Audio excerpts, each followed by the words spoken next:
I can do hard things. I'd never really done anything that hard up until joining. It's my way or no way sort of thing, and not really giving anything 100%. Take responsibility for your actions, because you have great opportunities, especially here in this country, even though we all like to moan about it. I'm not using my time in the military to have an excuse for any negative impacts that I'm doing right now for my own actions. Time, is what we make of it. There's always time. Food is just an excuse, isn't it, at the end of the day?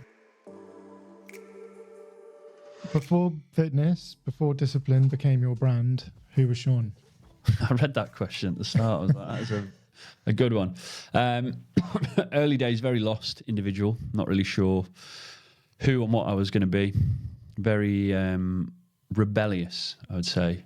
And almost anti-establishment, especially when I was a kid. When I was 14, 15, didn't like anyone telling me what to do. And that was pretty much who I was until I found, fitness for sure. So. Was it sort of against your sort of parent society, school? Was that all just sort of something? All of it. So, me and my mum had a difficult relationship when I was growing up. And then when I was 15, I started drinking quite heavily. Then I got kicked out of school. My mum kicked me out. Because we had, I got 3 other brothers, so she was trying to look after them whilst put up with me. So I had to move out. I moved into a hostel when I was 15, but I was still drinking so heavily then. I got kicked out of the hostel. So at 15, I was not going to school.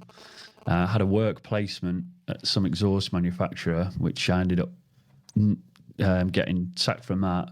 Got kicked out of the hostel, so I was homeless, 15. So had really no direction, with what to go. And all that was because I, for some reason, just hated anyone telling me what to do at any time. And then drinking from an early age was almost like an escape from that, from the uncertainty of who I was going to be. When you was a homeless kid, especially at 15 years old, I can't even imagine what was going through your mind. So... Yeah, it's difficult because sometimes I feel like maybe I suppress this a little bit, as an adult. But I remember there was it was almost just like a shelter in a school, and I used to sleep under there. And sometimes I'd stay at friends' sofas and stuff. But obviously at 15, it's difficult to say to your parents, "Oh, can my friend stay?" because he's got nowhere to sleep. So. A lot of the time when that was happening, I was just drinking, and probably just sat there thinking, "Is this it? Is this my life now at 15 years old?" But also not really being able to think too far into the future at the same time.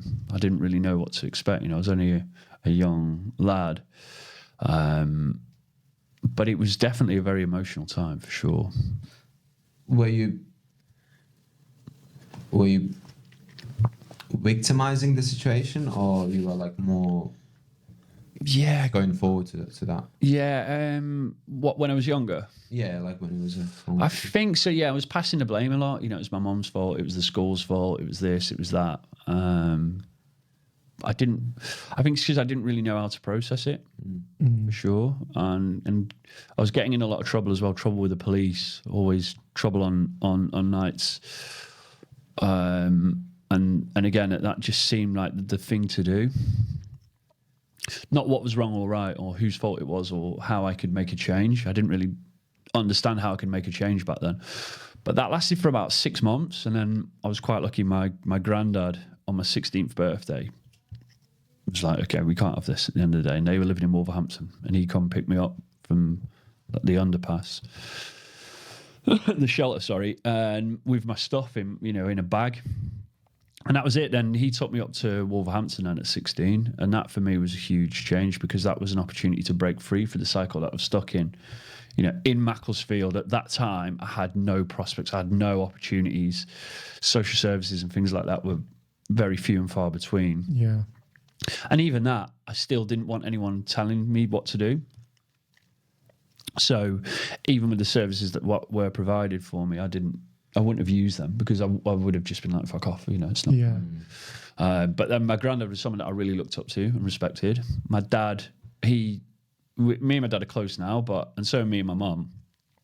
But my dad left. He went down the other side of the country, left my mum, and that made it difficult for my mum as well. So my granddad was always like a father figure to me. So when I moved into that, it was an opportunity to make something of my life because I had that role model. What made you to see him as a role model? Great question. So I think that the fact that he was always very presentable, always, old school, like 1930s man. Love that look. Yeah. It's awesome. I went to Brighton last weekend. I was looking at pictures of like the old docks down there, and everyone looks smart. Do you know what I mean? Every single person. Anyway, very presentable, very he was well spoken. My granddad was educated man. But I think it's just the way that he spoke to me. I think that no one really had ever spoke to me like that with just respect. And I think also you always look up to your grandparents a little bit. I know, I definitely did. So that, and the fact that he always spoke to me with respect, he always looked presentable, he always looked smart, he always spoke well, and he was giving me an opportunity. That was obviously why I respected him. Maybe looking back now, that's what I needed maybe at the time, is like, that father figure, because I looked up to my dad when I was a kid, when I was growing up. But obviously he walked out, left me, and then I went through this scenario of drinking a lot, arguing with my mom, getting kicked out of school, getting kicked out of the hostel, sleeping on the streets at 15. A male role model at that time would have been exactly what I needed, and that's what my granddad obviously presented me with. So I went to move with him. But just on that as well, my granddad is, my mum was adopted, so that's why I didn't have any characteristics of my granddad, because we weren't actually blood related in that respect.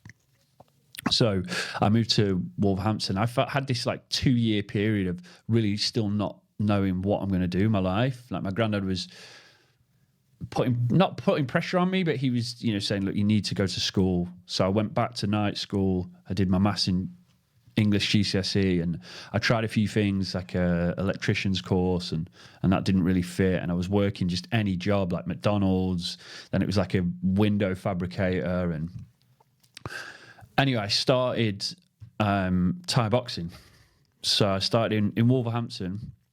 There was a massive, even around the West Midlands with Birmingham as well, they had a really big Thai boxing community. Like, the Wolverhampton gym that I went to was with a friend. They were going. It was like, look, just come. And I'd never been to the gym before, so I went. And I went to a Thai boxing class, and Kirk, who took it, he was 7 times heavyweight champion of the world. Oh. So he's heavyweight, massive guy.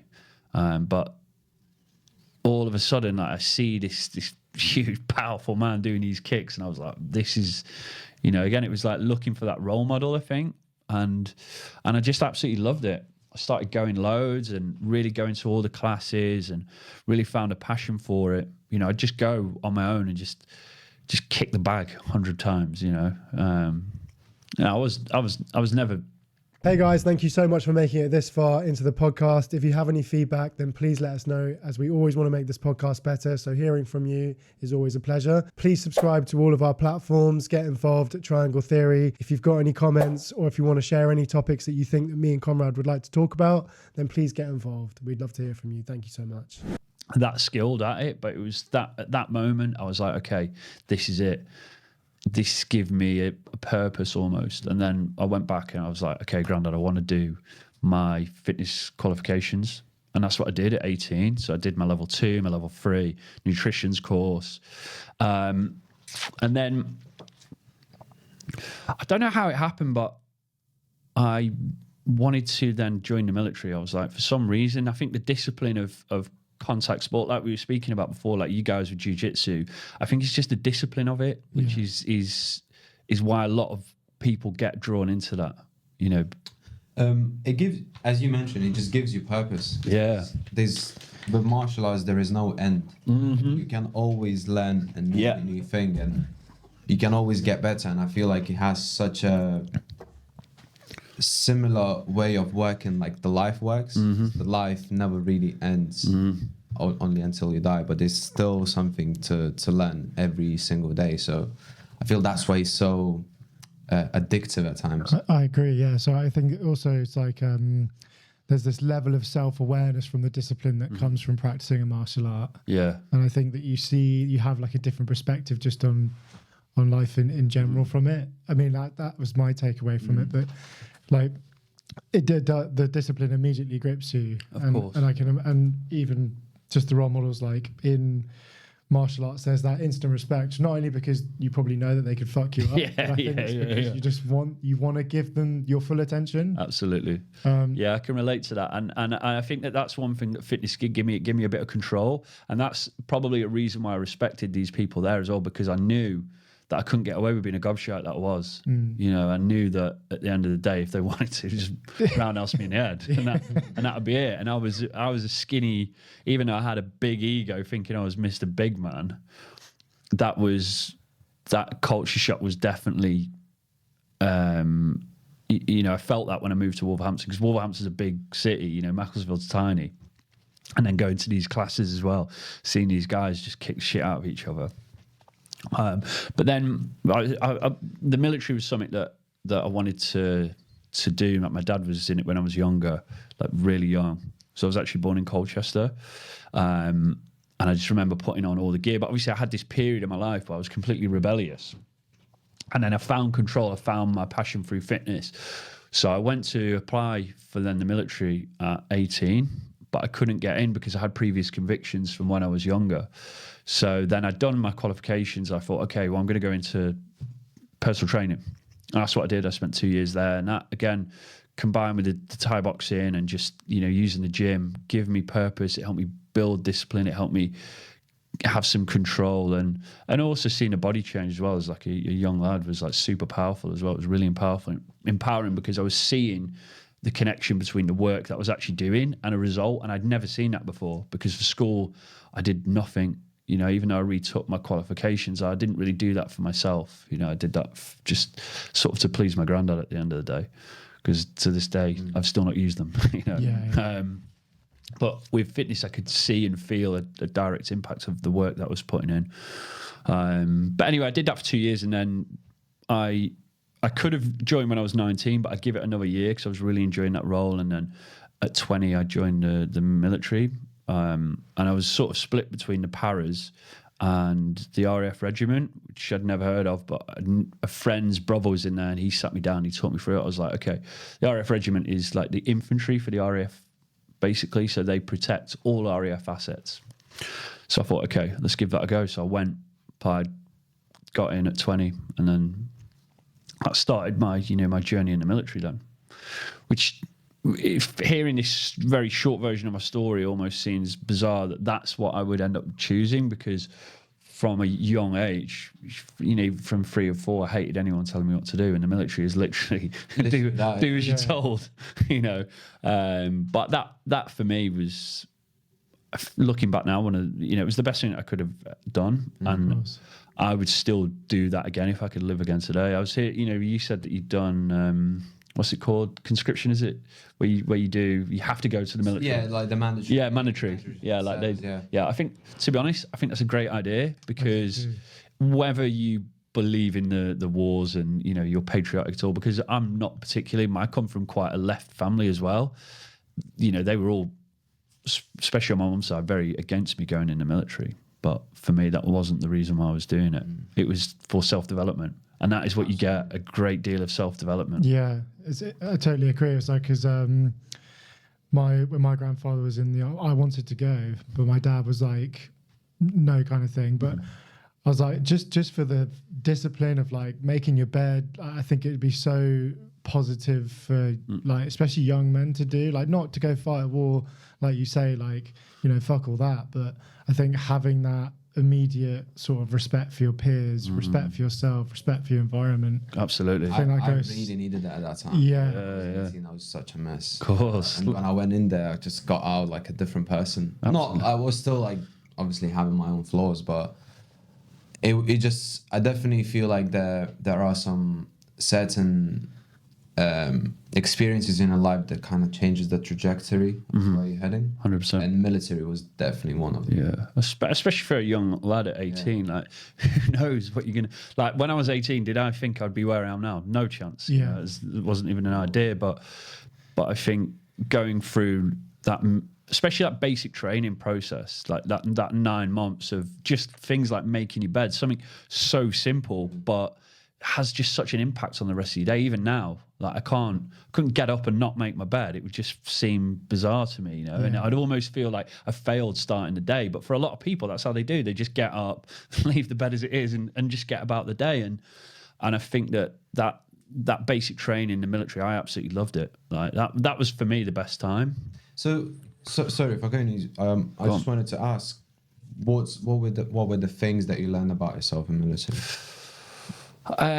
So I think the main things is that discipline is just total freedom at the end of the day. I think that's what it was. Discipline is for me the gateway to a better life. That's what I really noticed at that. I'd already found that prior to going in, but then going in the military, and looking back now, I mean, we'll go into that where I had like a period without it, but that's what's helped me find myself again. And that's what I realized that first time in the military.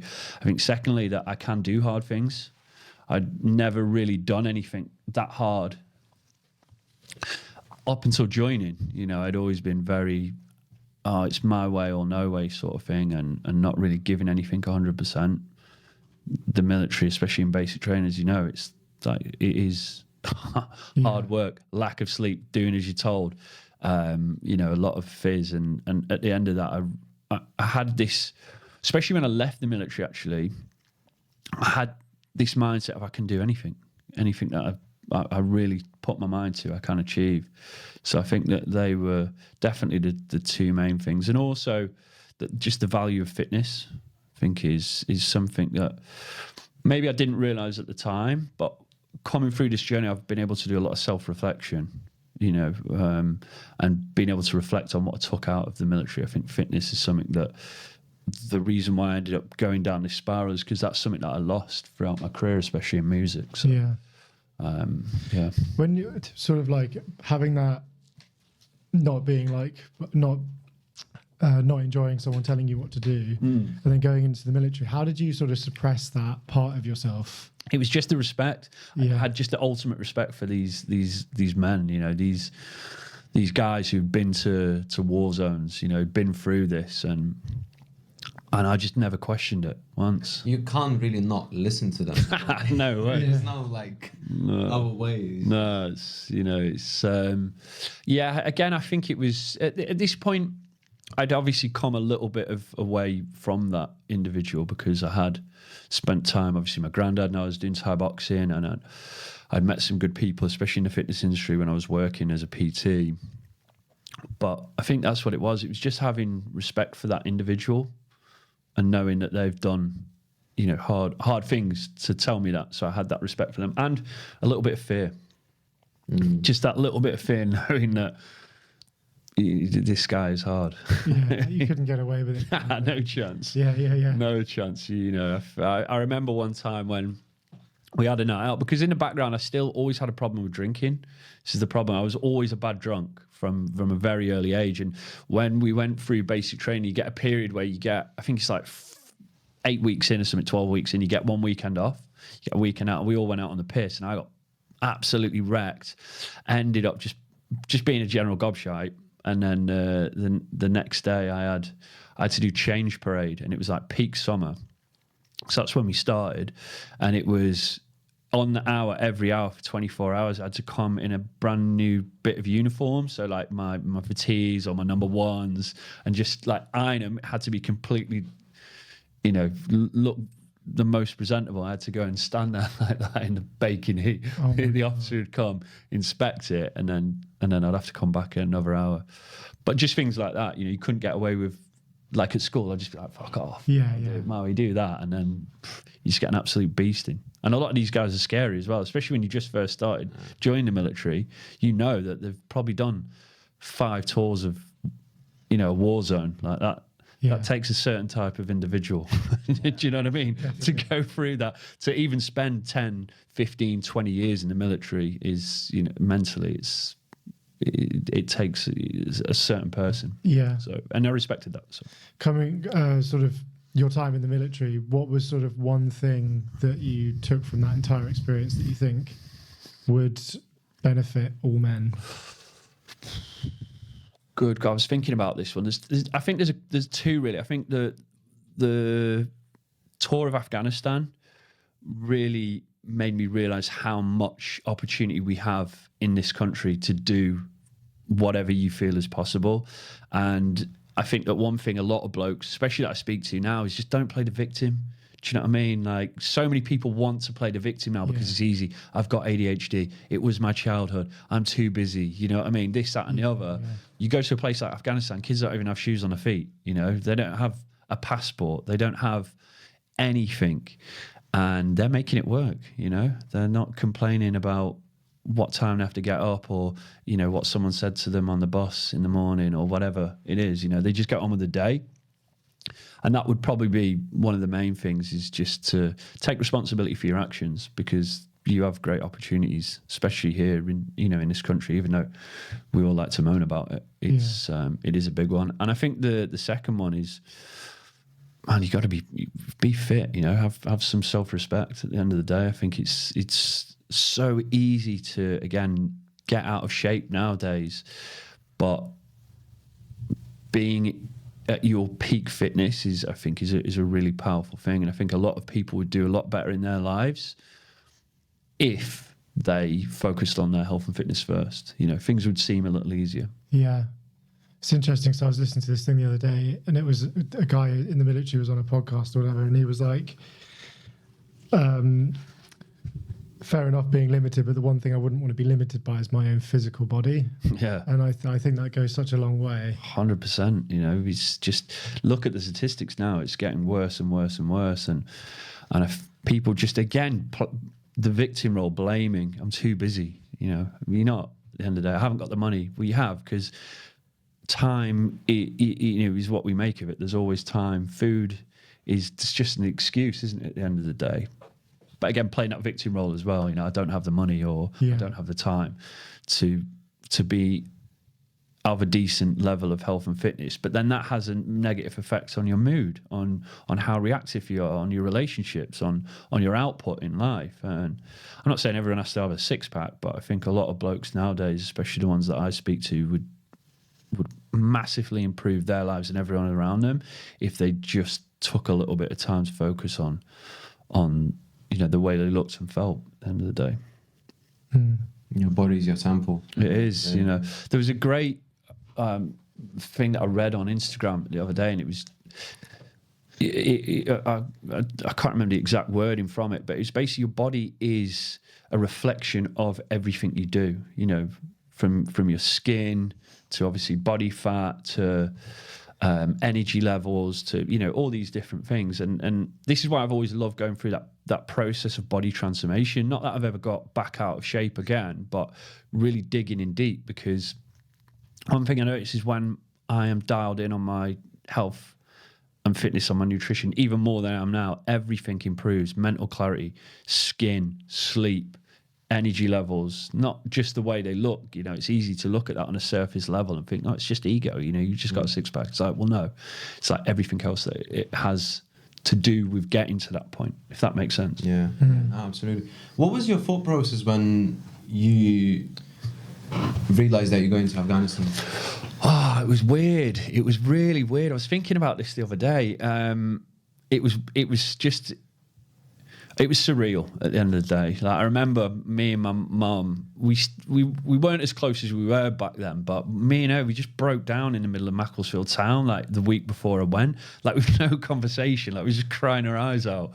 So I think there was that subconscious fear, you know, because a lot of people, I have friends die out there, and it was, you know, it was rough. But when you're over there, you do pre-deployment training. So for 3 months, you're just literally training for that event. And even though, again, maybe subconsciously you don't think that you are prepared. You are. And that's why they do the training. That's why you go through that whole period of training for that one point at the end of the day. Yeah. Like, that's why anyone joins in the military is really just preparing for a war. Like, that's what they're there for. So you do 3 months pre-deployment. So even though I think that I had this emotional breakdown with my mum, I was also prepared, because when I landed in Kandahar airfield, it was just like almost surreal. But some of the things you see over there as well, it's like, did that just happen? Was that me? You know, it's like, it's weird. You can't explain it. Yeah. At the end of the day. Were you happy knowing that you were going to be able to use some of that skill set going on deployment that you'd kind of trained and worked so hard for? Not really. Yeah. Not really at all. I don't think happy would be a right word, but I mean, that's what I joined up for. I knew when I joined we would go to Afghanistan. Like, that's because that was the war that was going on. So I did want to go for personal reasons, for sure. How that affected me is very difficult to understand, because my dad was saying to me recently that maybe that is why I took had such an impact with my drug use in the music industry, and that's why I went all in, because maybe I was suppressing some PTSD, or maybe just because it was always available to me at the start of the, you know, but again, from what I said earlier, I don't use that as an excuse for what I'm doing right now in my life. Of course. You know, I tried to, for sure, maybe when I was at rock bottom, but I'm not using my time in the military to have an excuse for any negative impacts that I'm doing right now for my own actions. If that, That's a really positive way to look. Yeah. And life in Afghanistan, were you training a lot whilst you're over there as well? I imagine, like, physically as well, right? Yeah. So what we would do is I think it was like 12 days out. So in Afghanistan, where Kandahar was, the job of the RF regiment was to protect all the RF assets, because obviously planes are flying in there all the time. Now, in the British rules of engagement, we fly in at night. So at night, that's when, I'm going to say Taliban, but, you know, well, I'll get to this, but it could have been anyone at the end of the day. You think a lot of these guys are just farmers, and we're coming over, destroying the land, plotting up, interrogating them. You know, I probably would have done the same, to be fair. Yeah, of course. But what they do is they set like mortars and try and fire it in at the planes. So what we would do is we'd go out for 12 days, because it takes so long to get anywhere, because you'd have to, if there's an area where there could be an IED, so an improvised explosive device, you'd have to go onto that area with a Valen, which is basically a metal detector, and walk up to it and check if there was anything there, and then move on. So it took so long to get anywhere. And what you do is you go to all these little villages, because they're living like we were 2,000 years ago, you know, just in villages with no electricity. The village elder, he was like the top guy, and we'd go, and the officer would ask them if they'd seen any Taliban, and then if they said no, we'd move on to the next village. And then at night we'd be patrolling certain areas where there'd be mortars being thrown in. Are they open into like telling where the Taliban are? Some are, some aren't. And how do you distinguish that? Again, that was above my pay grade. We would just stag on, basically. So when the officer goes in with the sergeant, we would just plot up in certain areas and make sure no trouble was coming in. But there was a time. This is the thing with that war, is that, I mean, I'm laughing, but it's not funny. Is that the reason why a lot of people were dying out there is because we were there. Do you know what I mean? Like, as simple as that. And you can understand why they were getting pissed off. There was one time when we were driving, and one of our lead vehicles got stuck because the mud was soft, basically, and it got stuck in. So we brought another vehicle to get it in. That got stuck. Another one, that got stuck. And then we had to get the Canadians out. That got stuck. We had 9 vehicles stuck in this farmer's field. Fuck. 9 vehicles. Yeah. So we had to stag on for like a week in the blistering heat. This is like July in Afghanistan. It's like 50 degrees. Pulled these vehicles out by building a road onto the other road and left. But you think this farmer, this is his whole lifestyle, this is his whole life at the end of the day. And we've just come in, got these vehicles stopped, built a road, pulled it all out, and maybe just give him some US dollars, which he can barely spend anyway. But you think if that was you and that was your land, what would be your first reaction at the end of the day? Yeah, you'd be really fucked up. You'd be pissed off, wouldn't you? Yeah. Anyway, I don't want to go into the politics of it, but again, from situations like that, always made me realise is that I can't be complaining about how hard my life is right now in here, in England, or in Europe in general, in the West, because that would never happen to me. Do you know what I mean? And there'd be procedures and things that I could do about it, whereas this guy had no choice. So that's It's insane. Like, how long was your? How did you do more than one tour? No, that was it. Once I got back from Afghan, I knew that was it. I wanted to go back as a personal trainer then. Yeah. Because, one tour of Afghanistan, time in the military, going back as a PT on the gym floor would have been great. And that's what I did. I left and I moved to Southend with my brother. Me and my brother got really close. Like, as soon as he hit 18, he's 18 months younger than me. Me and him were just like that. And I moved to Southend and I got a job as a PT, and I did that for a while and I absolutely loved it. And that was one thing that I didn't realise when I was in the military. I just thought, I'm not institutionalised, I've taken nothing from this. I come out back in Civvy Street and I was on it with everything. I was like super motivated, just super keen, so disciplined, which I didn't notice when I was in the military, because obviously everyone's the same. You get out in Civvy Street and I was already miles above it. But I spent maybe a year doing that and it was a great job, absolutely loved it. And then me and my brother started partying a little bit. We started going out and randomly started DJing to house music. I've always been a big hip hop fan. That was what I was listening to when I was growing up, like Wu-Tang, Jay Dilla stuff, things like that. Yeah. But we randomly got into the electronic scene because my brother was into dubstep at the time when it was like Scream and Banger, like back in the day at Fabric. And anyway, we got a real lucky break to play a gig at Egg in King's Cross. And we went, and it was basically to sell tickets. So what you did is like they'd have like the main room, and then the other rooms they'd sublet them out. And they subletted one of the rooms out. It was the Loft, which is like the top floor at Egg.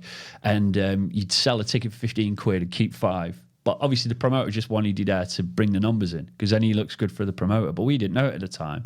And we'd played like 1 or 2 small gigs, but this is a massive opportunity. And we had like 50 of our friends come.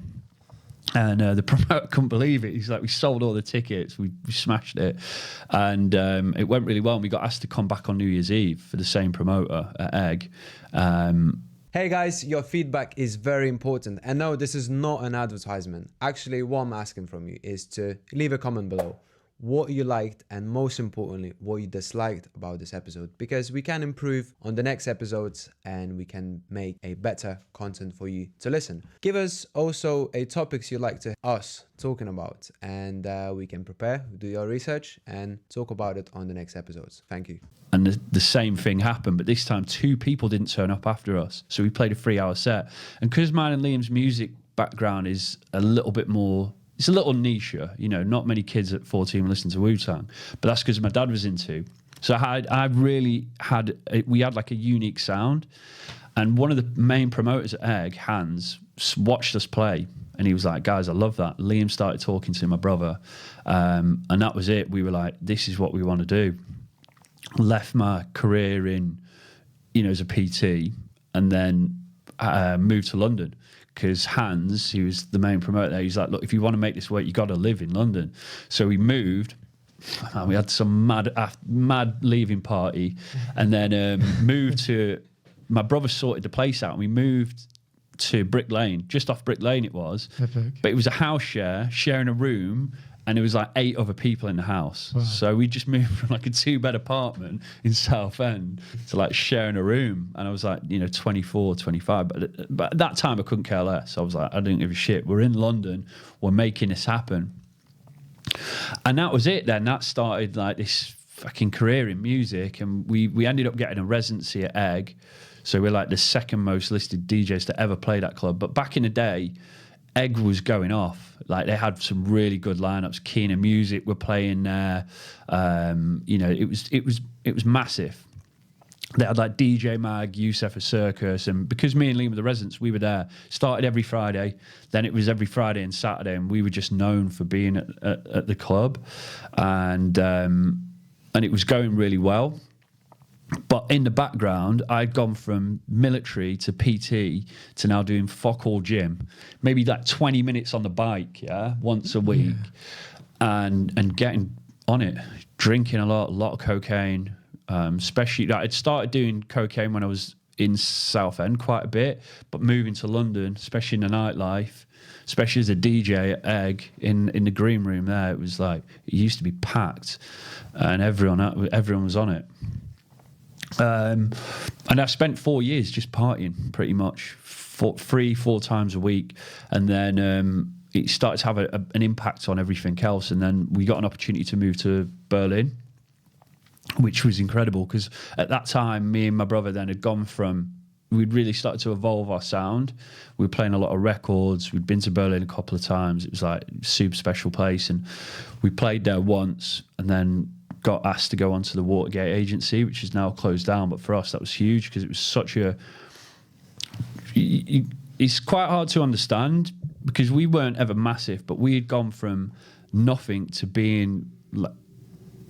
involved with us, you know, this scene that had been going on for years. Like, Berlin's like, it's a renowned spot in the world for music culture, and we were now, you know, involved in that. We were getting guest lists at Berghain. We were going up into the office at Watergate. People knew us there and in Berlin, and it was like, it was a bit surreal. Looking back now, I should have been much more grateful, but then this is the problem with drugs and alcohol, especially cocaine.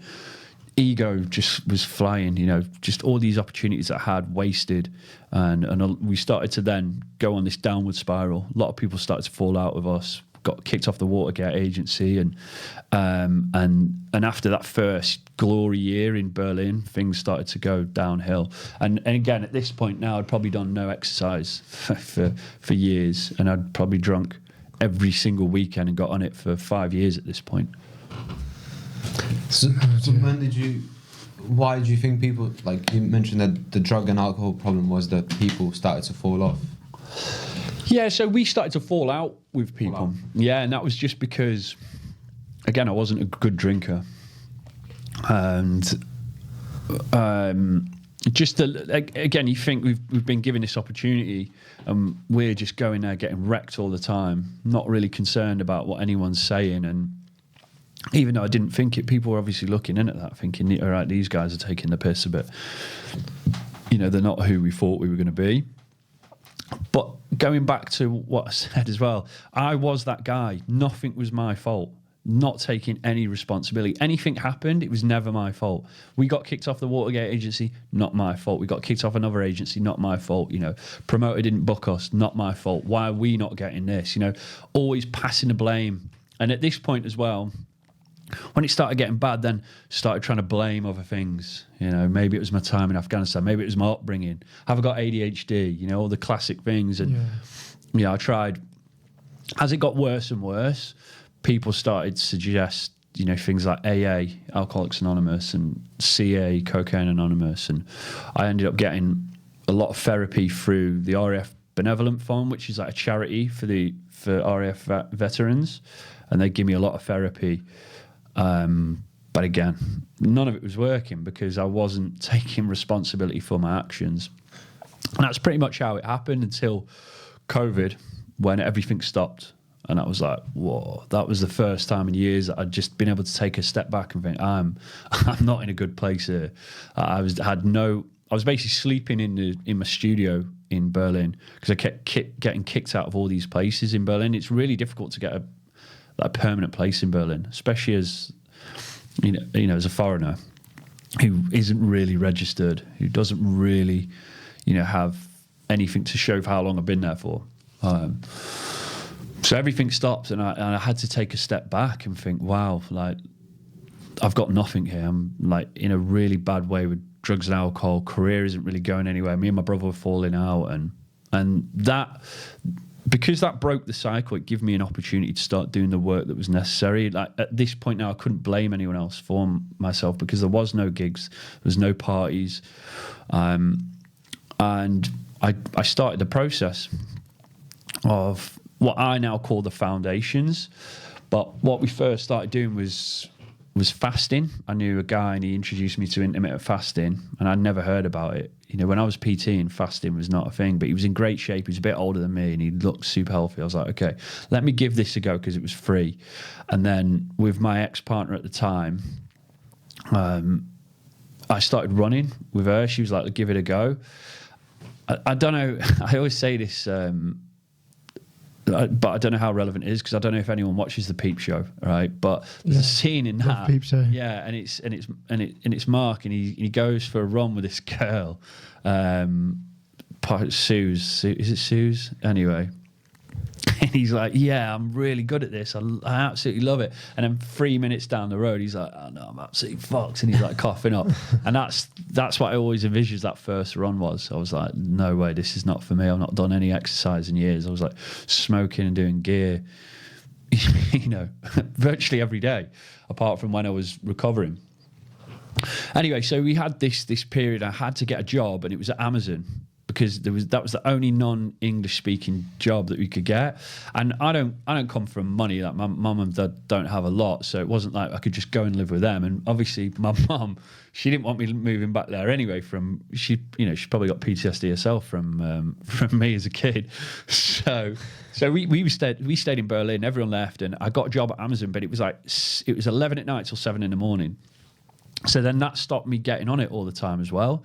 And that combined with the fasting and moving my body more, I started to lose weight, and I was still getting on it. I still wasn't sober, and I was a million miles from where I am now. But that started the process. That started the chain reaction, and it was good. But obviously then things started to open up again. And even though I'd built some discipline back, I was literally about to throw myself back into the exact same place that had brought me to this sort of rock bottom place that I was at prior to COVID happening. So luckily with the money from Amazon, I'd managed to save money, which I'd not done for years. I mean, I remember being so broke in Berlin one time that I'd been on a night out, and I'd woke up at some bird's house, and I checked. I couldn't even get the train back. I had to walk back, and it was like peak summer. I had like 20 cents for like a Capri Sun to get over there, and that was it. So I finally managed to save some money, and that was to move back to England. So July 2021, moved back to England. Gigs had started to happen again. We went on to a new agency with David Oyston. This agency was something that I'd always wanted to go on. We were going to start working with a DJ called Darius Sarosian, with Moxie. We started doing some music with him, and it was like a whole new opportunity for us. But my brother, he'd had enough. He was like, we've done a good time. Like we traveled the world, we've seen some good places, but he also realized that was the thing that was fucking us up, it really was. But in my head, ego's still there, like, no way, I can still do this, I can do this, and I can be healthy. And that's what I truly believed. I thought that I could just dip in and out, do some gigs sober, have some parties, as long as I focus on my health and fitness, it'd be fine. So we had like a full gig schedule for 2021 from July. So we moved back to England. We were going to do, I think, 10 shows in the UK. 4, I think, was going to be with Darius, and then we were going to do a tour of Australia with Sash, which hadn't happened before lockdown. It was supposed to happen, never went through, and then 4 dates in New Zealand. I remember we was in Bournemouth because we moved to Southampton first because I didn't want to move back in London because I knew that was too dangerous at the time. Because that would have been, back in the music industry and in London, recipe for disaster. So I was like, look, I moved to Southampton. I know a few people there, sort of just out the way a little bit. Anyway, we went to Bournemouth, and my agent rang me. He's like, Australia's confirmed. I was like, yes. And my brother was like, Sean, I told you I'm out. And we had this massive argument. He's like, I'm not doing it. So I rang him back. I was like, my brother's out. I'm going to do it on my own. And then I did my first gig back, and it was in Nottingham. So it's 4 years ago. And I was like, I'm going to do it sober. Got there, super awkward, started playing, had one drink, had a line, and the next thing I knew, I woke up in hospital and I had a big cut in my head here, black eye, bandage on, blood all over me. I woke up, I was like, what the fuck? Apparently the police brought me in, I was being super aggressive with everyone. Like, I don't remember. I nearly overdosed from cocaine and drugs, cocaine and alcohol. So I just broke down. I was like, this is, I clearly can't keep doing it. And I think that the point that I'm trying to get across is that even if you do all the work, if you go back into these same situations early on, you're going to get the same result. The environment, right? Yeah, it was too early. I hadn't done enough work in the background to go back into that. Looking back now, I could. Not that I would want to, but I could go back into that because I've done the work necessary. But that was too early on in my journey, and I went straight back into the deep end, and it was like that rock bottom moment. But in hindsight, that was the best thing that happened, because after that, I rang my agent, said I'm out. That was it. Closed everything down, cancelled everything, and then started this process that I'm on now. And it was been, it's like a 2-year journey of like trying to find myself, like, who am I not being a DJ? And that was hard work. I'd been like Mr. Cool, for so long. So yeah. When you woke up in a hospital, was that like the first conscious understanding that coke might be a problem? No, it was well before that. Yeah. It was a long time before that. I knew that, especially alcohol, was a problem for my whole career. Yeah. I'd be at Egg when we were there. We used to get drinks tokens. Like, we never paid for drinks, and I used to absolutely rinse them. I'd be there with my head on the bar, last person in the club, and Spencer, the manager, would be like, Sean, like, go the fuck home. Yeah. You know what I mean? Like, but bearing in mind I'm like a resident DJ there, that's like, it's an embarrassing look. There was times I didn't turn up for shows or getting kicked off the decks when I was playing. So we always knew it was a problem. With cocaine, it was very much, I think, towards the last 2 years of Berlin, it was a lot of time doing it on my own, a lot of time hiding it from people, especially my brother. Like, we worked together, we were so close. I would hide it from him. That's when I knew it was a problem. When I was doing it on my own, when I was saying that I was going to go and do something, like say make music. I'm going to go and make music, but really I was going to use cocaine. Like, that's when I knew it was a problem. And how were you using it? Were you just like sort of secluding yourself? Yeah, just going in the studio and just put some music, start with the music and then, do a couple of lines, and gradually 2 days later, still in that same position. And I think also the financial point of view as well, when nothing was going on anything else but cocaine. Like, I don't remember what I was eating in Berlin. I don't remember what my day looked like. I just remember spending a lot of money on gear, and that was a big part of what I remember. And I think the two things to look at is, for anyone maybe in this journey right now, is them. If you are hiding it from people and doing it on your own, that is a problem. If you are waking up in the morning and thinking, I shouldn't have spent that money on that, that is a problem. If you're spending money on gear that could be going into improving your life, for sure, or holidays, time with family, especially family, then that is a problem. It doesn't have to be doing it every day. I think people get confused with that. It's like, you got to be drinking and getting on it every day for it to be a problem. Like, it doesn't. I think you got to just have a look at, if you're seeing characteristics there that aren't normal for you.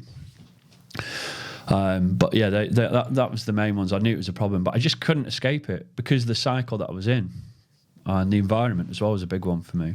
It's tough because it's like the nightlife culture of like DJs and going out. So did you feel like there was an expectation that you kind of had to hype people up, and like in order to do that you need to deliver some energy? And yeah, like, I think so. Yeah, I think it is the thing is, I work with a lot of DJs now, and I have done throughout, this with this business, Willer's Fitness. Like that's what we started on. There are guys at the top of the game who are fully in control of their drink and drug use or sober. The problem is for me is that my career had almost been built off partying. I didn't really start and think I want to be a DJ. I started partying and then started DJing. Yeah. So it was like it was a part of my identity.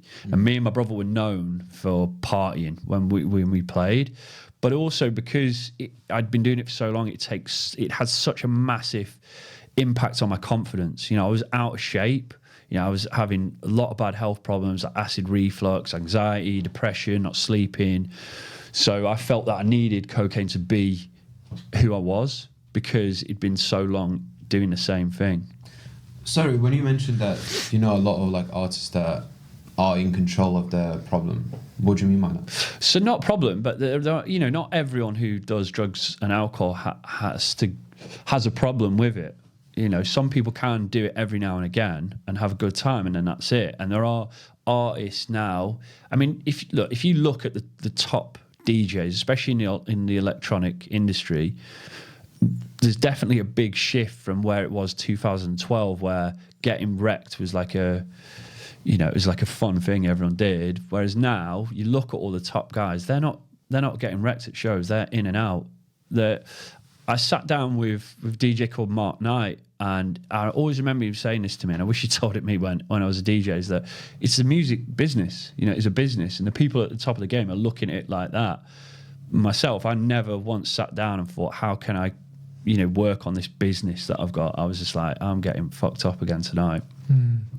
So there are artists going through, and I work with some big artists now who are sober, and they're able to do that because they're doing the back work as well, and they've not let it go too far. Yeah. In terms of like your recovery process, do you have like the sort of steps in where you took that? Was it because I know you mentioned fasting?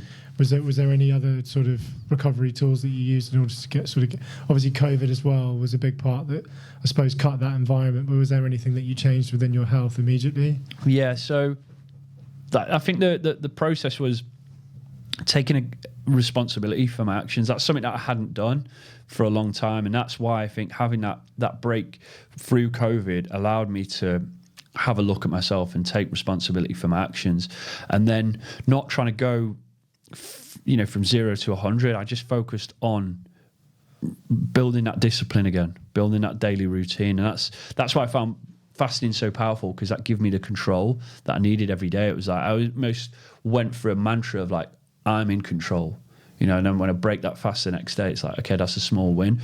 After I built that foundation, for me it was performance based, so it was running. I really lent into running quite a lot, especially when I moved back to England. I was running loads, and the reason why is because that, again, took responsibility. You got to be responsible for everything else around you if you're running, because time management, you need to be responsible for recovery. But also it made me feel, again, it gave me a feeling that I hadn't had for so long, and I think that was really important. And also just having that structure and routine about improving my running bled into other areas of my life. And I think that's so important. Say you've tried everything, AA, CA, or maybe you don't have a problem that justifies maybe going to AA. You don't feel you need that. I think the first step is definitely taking responsibility for your actions. Like, what are you doing right now that you can change to stop you having this negative impact? And that comes from just building discipline, having like daily non-negotiables that you do. Fasting, whole foods movement, that was mine, because it was super simple. I could do it every day, but it kept me dialed in. After that, I feel it's going through some sort of transformation process, especially as if you're a 30-40 year old male adult out of shape, you transform your body. That is powering. Like, for me, that was so empowering, because I'd been out of shape for so long. I'd relied on cocaine for confidence for so long. Going through that body transformation and seeing my abs for the first time in God knows how long, that was massive for me, because I was like, well, firstly, I'm disciplined again. I can commit to hard stuff because it is hard. And secondly, is like I am confident now in my, in what I'm doing, and that made me move further away from relying on drugs and alcohol, and again, it gave me purpose. Because what I always say to people to do is like ask yourself why are you doing this? That was me taking responsibility. Why am I actually doing this? Not because I want to be sober. Like, why am I actually doing this? And then it was like, okay, so what are my goals moving forward? First of all, I need to get my health back in check. I need to look for a new career. What am I going to do now? And I need to regain some trust within my relationships, because that had been all out. And then purpose. I thought I did is I wrote down who I'm going to be in 5 years' time. And that was the first process that I did once I left the industry. And I did that, and I've just repeated that process ever since. Would you say that's how you find your why? Like writing down your goals and just being open with yourself? Yeah, absolutely. I think writing, not just getting stuck with one, like I have to do it just this one way. For me, even for my weekly planner, I've got, my Google Calendar, which I use. I've got notes in my phone. I've got a notebook. I've got a diary. I'm just trying to put it in my mind all the time. Not just, just write it down once and that's it. It's like saying it out loud. Yeah. Like, this is who I'm visualizing it has been really powerful for me. And also moving away from like blame. I think the problem for me about AA and therapy is that they pass the responsibility away from the individual. Oh, you've got a disease, so that's why you're like this when you drink. Therapy is like, you had this when you were growing up, so that's how you act now. But it wasn't any of that, because it was me making that decision. And I think that taking responsibility was so important at the end of the day, for being able to move forward. If that made sense. Yeah, 100%. Do you think that also taking responsibility allowed you to give yourself freedom as well? Yeah, I think, because then you can start to move forward. I'm not being held back by the past anymore. Yeah. I'm being... this is again why the body transformation is great, because I can see my body change from the daily habits that I do right now. That has an impact on how I look and how I feel, the things that I do right now. And I know if I am looking and feeling my best, that's going to have an impact on how I am 5 years from now, at the end of the day, because I'm going to be functioning at my best, mentally, physically, more energy, more time, how I am in my relationships. That's been another big one is in relationships as well. So yeah, I think taking responsibility, but discipline as well. Discipline is, because it is freedom, discipline at the end of the day. Because if you're disciplined with certain things, then I think you can be more sure that you're moving in the right direction. Yeah, perfect.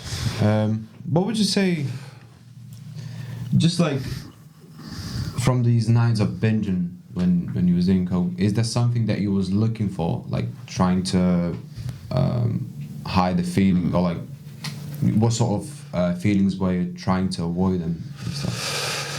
Yeah, I was thinking about this, because it's like two answers here. I think there was a point when I was using gear a lot, is that I was almost trying to run away from your feelings. Yeah, the fact that my life was going to shit. My career was dropping off.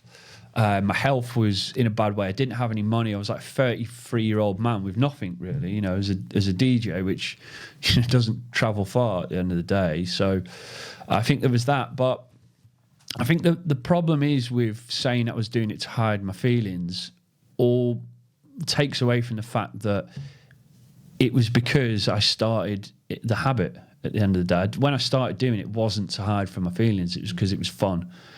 And that gradually built, I wasn't aware of I wasn't taking any responsibility for my actions back then, because I was like, this is fine.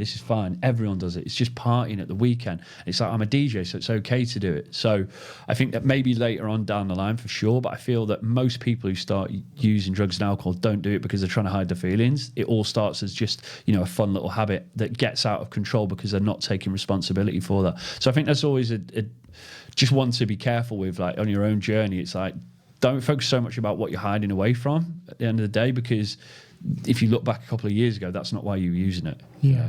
And I think, again, I hear it all the time. Oh, I'm using because I've been through this. It's been like that. Well, it's like, well, is that why you started using? It's like 9 times out of 10, no. So it's like, well, don't use that as an excuse now to not take responsibility for the actions that you're doing right now, because what you do right now is the only thing that matters at the end of the day. And I think the thing is with addiction as well, it's such an interesting word to use, because when we, especially in England, when we think of addiction, we think of a heroin addict sleeping on the street. Whereas for a lot of people, addiction, like my addiction, it wasn't like I had a physical dependency on it. It was just a habit that I'd built into my life on a regular basis, which when you look at it like that, when I stopped moving away from a disease or an addiction and just actually looked at it for what it was a habit that I'd built, then you can break that habit and you can rebuild new ones. And for a lot of people, that's what it is. If you're going out every single weekend, getting on it, you know, messaging women on your phone, spending all your money, and then going through that shame on a Sunday, you have to take responsibility for that. You can blame whatever you want, but it's you who's doing that. That is a habit that you have right now, which can be broken. It can be rebuilt. It's a really interesting point, because it's the reason why you got started, because it was fun. It almost kind of slides under the radar, because everyone sort of wants that. Oh no, it was because I had a shit child. It's way more kind of obvious than just saying, actually, no, do you know what? It was fun and that's why I enjoyed it and I just played into that. Absolutely. It's easier as well, isn't it? It's easier to say that. It's easier to say that. And so many people just want that easy route out. That's one thing that I've really been able to regain from that time in the military, is that I can do hard things. Keep reminding myself that, because look, life is fucking hard at the end of the day. Doesn't mean it isn't an amazing experience. It just means that you know, there are hard things. And if you want to achieve anything, it's going to be hard. But on the other side of that, life is hard not being happy with the way you look, with the way you feel, waking up every Sunday with that same feeling of regret and disgust, like going into a Monday unprepared, unfulfilled. Like, that's hard at the end of the day. But nowadays, I think it's just easier for people to just pass the blame on anything, you know, rather than just take responsibility for what it is. For people, for your sort of like advice in order to get people to that point to really self-evaluate themselves and to take more accountability and responsibility, how would you go about analysing those characteristics about yourself? Yeah, I think it's going through that process of why, I think is important. Like if you know you want to change, write down why and put it in a negative, like why, all the negatives that's bringing you. Because then when you write them down, you can see them visually. Okay, these are all the negatives. This is all the reasons why I want to change. Then, could you give an example? Yeah. So, for example, for me, I wanted to change because I am untrustworthy when I drink. And when I drink and take drugs, which means that I'm even more untrustworthy, which means that has a negative impact on how I am with my relationships. And if I ever want to build a relationship, you know, like I have now with my wife, I know that I'm going to have to leave that behind for that, because if not, I'm going to end up a 50-year-old man, 60-year-old man, unhappy and lonely. But you see how in depth, like, you go into that, not just I want to go sober. It's so generic. It's so just, again, it's so surface level. You have to really ask yourself, like, what is it you want? For me, another one was health. You know, I want to change. I want to stop drinking, because every time I drink, I miss 2 or 3 days. I then binge out and eat. And when I look at myself in the mirror, I'm not happy with that, because I'm out of shape, because my health is not in check, because of, you know, the drinking. It's the starting point.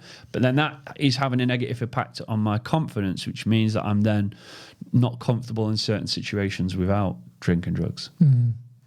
Going into it in more in depth for that, because then I've got to take responsibility for it, and putting the negatives out there just make you realize, actually, why am I doing this? What is it serving for me right now? And then going into that, once you've done that, going into goals, like, well, what do you actually want to achieve? Because then you're looking at the negative with a positive. Okay, well, this is why I have to change, because I want to achieve this, but it's only going to be possible. And that, I'm 2 years sober in August, and I don't even think about it. The reason why is because I'm so clear on my purpose now. I'm not stuck, you know, in that why. I'm so clear on my purpose and my goals, but my purpose now is that I'm just someone who doesn't drink, because I know if I drink, it's going to hold me back from everything I want to achieve. Whereas before, when I used to try, I get so stuck on, you know, I just need to be sober. I need to be sober because it's a problem, putting it on the negative. Yeah. Whereas now I'm just focusing on, well, actually, every time I drink, all this bad shit happens. What is the point? Because when I don't drink, it's fine. I'm not saying life is easy, because I still go through ups and downs, but nothing like I did when I drunk. If that's Yeah. It's really interesting because it's like the negative. Okay, well, the opposite to that negative is the positive I want to achieve. This is the goal, and it allows you to visualize it a lot more, and you're reaffirming and it. that's the purpose there. Yeah. Exactly. It's Yeah. like, you know, that is the purpose, and that for me just changed everything. Because when I had a relapse, whatever you want to call it, nearly 2 years ago, you know, I was 2 years into my journey already. But that's the work it takes, you know. And at that point, when it happened last time, I thought, let's just, you know, let's dip in, let's see what happens. Same thing happened that always happened.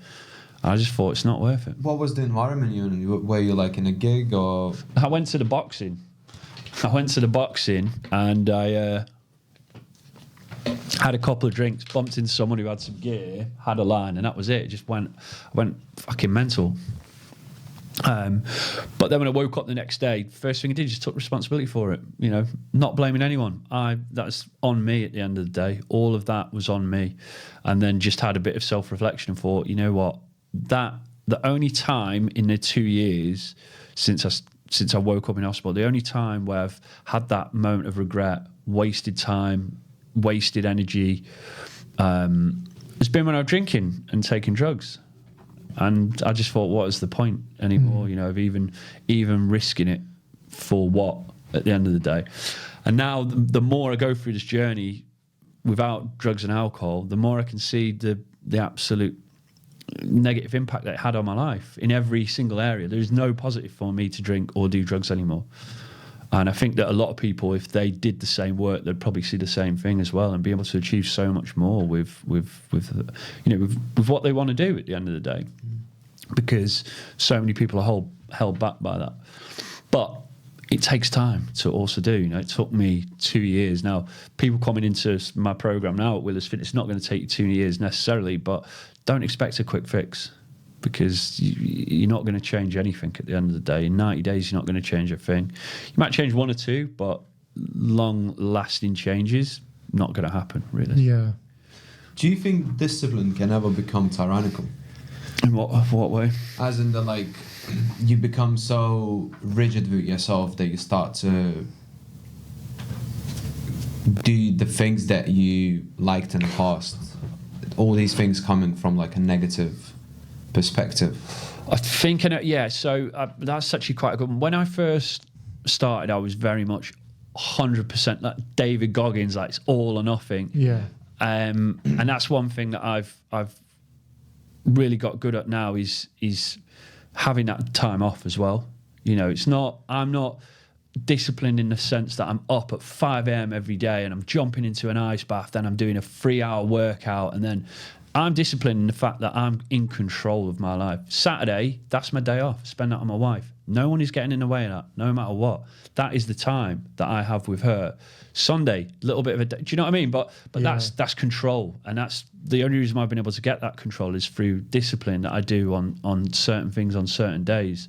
Does that answer the question? It does, because what it reminded me when we were planning this episode, you said, I'm doing episodes only on Thursdays and Fridays. Like, wow, that's so rigid with what he does. Yeah. So, but for example, the reason why that is because for me, Monday's a big day with clients, and I got university as well. So I've got to go to uni. I've got to leave my house at 6. I don't get back until 10:30. So that morning, obviously, we're trying to set clients up on a Sunday, Monday, so they go into the week. What I do is, like, for me, Thursday and Friday is usually days when I'm a bit more creative, when I'm content writing, when I'm doing meetings, when I'm doing podcasts. So that is in respect. But again, I quite like that discipline in the week where I know what I'm doing on certain days, because there was a time as well when, and a lot of people do this, you try and do 1,000 things at once and you get fuck all done. it used to be great. Yeah, I'm working a 16-hour day, but when I look at what I was actually doing, I could have done that in an hour. Yeah. You know, so now what I'm trying to do is just make sure that I'm breaking down my days into just one or two things on that day. Whether they take 10 hours or 2 hours, that's fine. But I've found that works really well for myself, especially if you do run a business. At the end of the day, you're in control of what you're doing on that. Rather than trying to do everything in one day, you end up doing nothing. Or you do little parts, but you're not giving 100% to everything. Does that make sense? It does, absolutely. You also emphasize on stop giving yourself an out. What does that mean to you? Like stop giving yourself an out. An out? Yeah. What do you mean? Like an out. You mentioned on your episodes a couple of times that like, oh, you're not doing this thing because you're giving yourself an out. I think I know what you mean here. Yeah. So I'm giving myself an out. Like giving yourself an excuse. There we go. Yeah. So a reason not to do it. In a way. Yes. Yeah, well, I think that comes with discipline at the end of the day. I think that there's always a reason not to do something or not to start. I think that's probably what I was getting at, is that I think if you are, especially if you're ready to maybe make change, not waiting for a certain situational time to come, the right time, just get started now, because otherwise you're giving yourself an excuse not to. Yeah. Which again is just not taking responsibility for that action and doing it whilst you need it. Does that sort of... It does. I want to understand, how do you tackle that before you actually...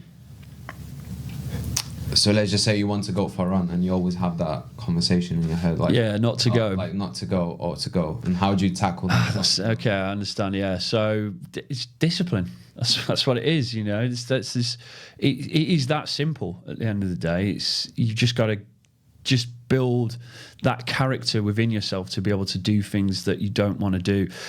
I think the thing is that in this society now, everyone looks for instant gratification.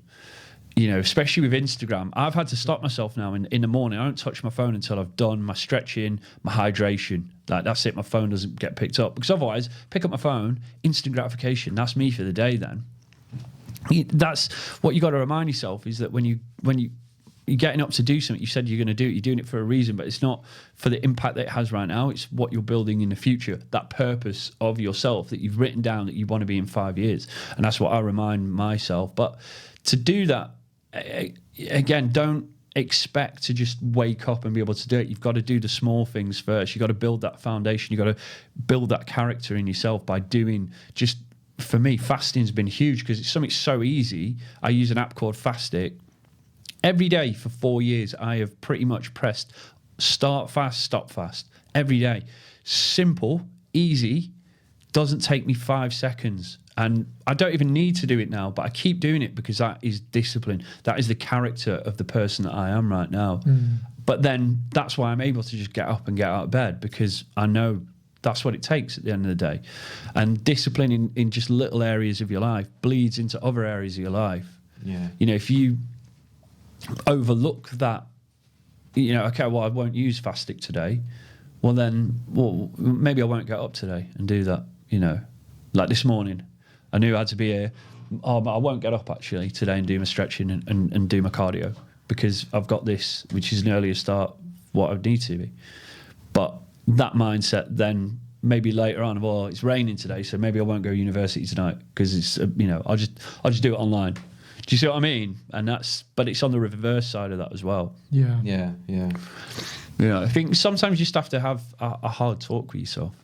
And especially at the start, for a lot of people, it's going to be hard. But like I said, choose your hard. I love that saying. Yeah. It's because that's how it is. Yeah. So What do you think? Sorry. No, you go for it. Because we talk a lot about masculinity in this podcast, and I just wanted to get your take, because you work with a lot of men, obviously, on the transformations. Like, what do you think is the current state of men in this day and age? It's an interesting one. I think a lot of men are lost at the end of the day. A lot of men are trapped in that cycle, to be fair, and women as well. We've worked with some incredible, women inside Willis Fitness who are going through that same journey. But I think the problem is a lot of people just get trapped in the rat race. Let's say, like that's what I was. I was trapped in the rat race, but just in the music industry. Just going through that cycle every single week, same thing, no changes. A lot of people, if you run in a business, it's easy to just get super focused on that one thing and forget about everything else. Forget about your family life, forget about your health and fitness. Or if you're working, extremely busy with work, I'm too busy to do this certain thing. I think that's the problem that it is. A lot of people are just getting trapped in the rat race, and time flies. We're already halfway through 2025. It feels like 2025 minutes ago. Insane. So I think that is the problem. I don't think that there's a shift on men as a whole, but there's such a big cultural shift than where there was maybe 50 years ago, 100 years ago. People are now just so easily get trapped in just your phone. Like how much time people waste on that now as well. So I think that is the problem, and that a lot of the time just stems on so many people neglect their health and fitness now. It's crazy. That really is. Where that should be the backbone of everything, because I know from my personal experience is that when my health and fitness is at peak, everything else is. And that's on the reverse side of that's why a lot of people get stuck in this, because they don't have the energy to change. They don't have the mindset, because they are knocked confidently, because they're not happy with the way they look. They are just looking for an easy route all the time, because they don't want to do that hard work, because they're stuck in that cycle. And that's the great thing about especially fitness, is it makes you do hard shit. But again, that bleeds into other areas of your life. Of course. Yeah. No. When I sort of think about sort of like vulnerability and sort of self-love and self-appreciation, and where does that sort of come from in you? Like sort of giving yourself that time, that patience, and that love and appreciation for yourself. Because I feel like even with fitness, you do need to give yourself that patience and sort of self-love in order to do those things. Yeah, I think I've been in such a dark place before. I don't really ever want to go back to that, but a lot of that was just self-blame. I think family, it really helps. When I talk about my journey, it sounds, me and my family had such a hard, difficult time. Since I'm sober, my mom's sober, my brother works for me full time. All this stems from me going through my recovery at the end of the day. And I think that's been so powerful, because I know if I'm the best version of myself, everyone close to me is as well, in some way. We all get along so much better. Me and my wife, me and my mom, me and my dad, me and my brothers, all super close when we are. And I think that's been probably the biggest driver for me with my own self-love and self-compassion. That's beautiful. Yeah, because it's so much of like the beginning of your from what you've shared is like could have easily have blamed all of your upbringing. Yeah, but then to turn that into something where it's like actually there is a foundation of love and support, and if I'm achieving my best self, it means I can have more of that. Absolutely, it will always outweigh sort of the tough times, and that's absolutely. But I think also what you got to remember is everyone else is going through their own shit. Yeah, you know what I mean? Like it's easy to blame everyone else, but everyone else is going through. Like my mum, she was going through the worst time at the end of the day, much harder than me, and I think that's like even with me and my wife. Like my wife is incredible. For me, I don't want to sacrifice the love that we have for each other for me going out and doing the shit that I used to, because it's just not worth it anymore. We've got such a happy home life, and I think that's it. And again, this is a lot of people don't have a happy home life because of the actions that they're doing. If you're going out cheating on your missus and getting fucked up all the time, then take some responsibility as a man. Have some respect. It's not just about you. Other people are going through other shit as well, and I think that's been powerful for myself, because I've got to take responsibility for that. I absolutely love that. Sean, where can people find Thank more you. about you and what you do? Yeah, check out my Instagram, Willis Fitness. If I said this to anyone, if you just drop me a message on there, I reply to everyone. And yeah, I've also got a podcast as well. We speak with a lot of DJs on that called the Sean Willis Podcast. Check that out on Instagram. Really good one, yeah. Yeah. Listen to it myself, yeah. Cool. But yeah, guys, thanks for having me. Thank you so much. Yeah. Appreciate the journey. Thank you, Sean. Absolute legend, man. Awesome stuff.